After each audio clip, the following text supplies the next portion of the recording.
adjust the text to speed rate on your Galaxy Watch from your Samsung Galaxy S25 Ultra, go to the app script, find wearable app, and then tap it. Tap watch setting. Next, scroll down the screen. Tap general.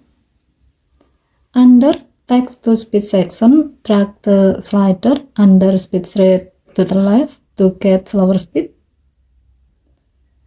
or drag the slider to the right to get a faster speed. While you are adjusting the speed rate, your watch will give you an example of how fast or slow it reads out the text. Given the function, by adjusting the text to speed rate, you can customize how fast or slow your watch reads out text. This makes it easier to follow along the pace that's comfortable for you, whether you prefer quicker feedback or slower, clearer voice. Okay, thank you for watching. Please help to like and subscribe. Have a nice day.